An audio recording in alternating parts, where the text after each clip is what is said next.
Academy के YouTube channel पर आप सभी साथियों का स्वागत है। डियर बात करेंगे शिक्षा जगत से जुड़ी हुई तमाम महत्वपूर्ण खबरों पर। लेकिन जितने लोग चैनल पर पहली बार जुड़ रहे हैं, सब्सक्राइब करके बेल आइकन प्रेस कर लीजिए।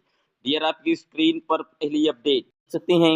उत्तर प्रदेश के मुखिया माननीय योगी आदित्यनाथ जी का एक बड़ा बयान आया है। उन्होंने कहा है कि सभी विभागों में रिक्त पदों को तत्काल भरा जाए। बनारस, प्रयागराज, गोरखपुर में कोई भी पद खाली ना रहे। देखिए डियर, इस तरीके की जो बयानबाजियां हैं, ये लगातार माननीय मुख्यमंत्री जी के द्वारा कई बार की जा चुकी हैं।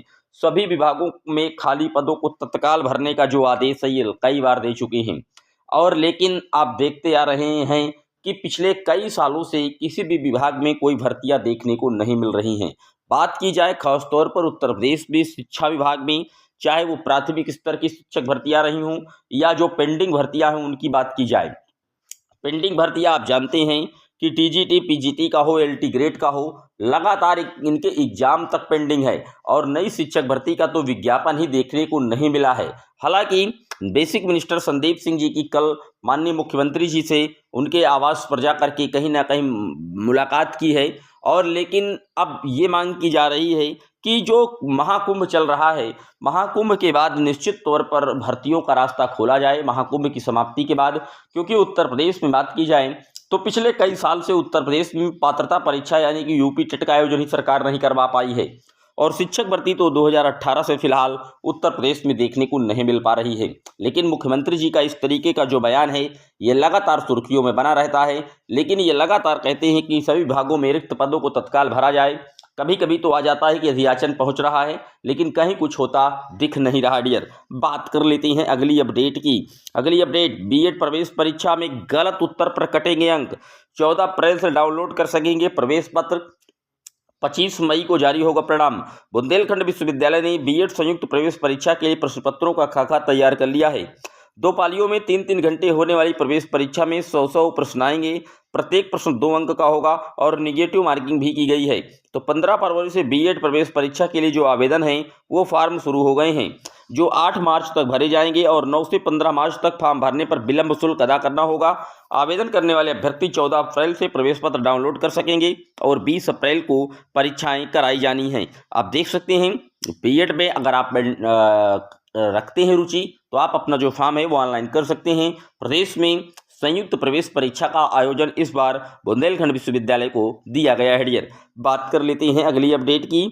अगली अपडेट आप देख सकते हैं, पीसीएस प्रारंभिक परीक्षा के परिणाम में देरी पर उठे सवाल। उत्तर प्रदेश लोक सेवा आयोग की ओर से पीसीएस प्रारंभिक परीक्षा 2024 का परिणाम जारी करने में हो रही देरी को लेकर के सवाल उठने लगे हैं। सोशल मीडिया पर अभ्यर्थी आयोग की कार्रवाई प्रणाली पर सवाल उठाते हुए कई तरह की आशंकाएं जता रहे हैं। आयोग ने पीसीएस प्रारंभिक परीक्षा 2023 का परिणाम परीक्षा के आयोजन के 43वां दिन जारी कर दिया है, जबकि पीसीएस प्रारंभिक परीक्षा 2024 के आयोजन को सोमवार से 58 दिन पूरे हो गए हैं। 2 महीने पूरे होने जा रहे हैं और अभ्यर्थियों को रिजल्ट का इंतजार है। आयोग के कैलेंडर में पीसीएस 2024 की मुख्य परीक्षा 29 जून को प्रस्तावित की गई है।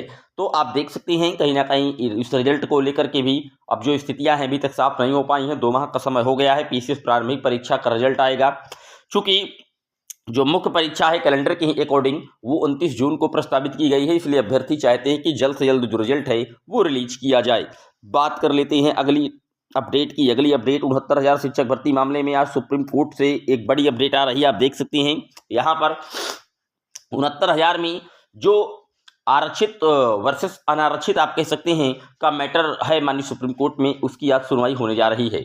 कई बार इसकी डेटें लगी लेकिन केस को मेंशन नहीं करवा पाई है और कहीं ना कहीं सुनवाई नहीं हो पाई है। लेकिन आज उम्मीद है कि इसकी सुनवाई होगी। आप देख सकते हैं 18 तारीख को दिखा रहा है।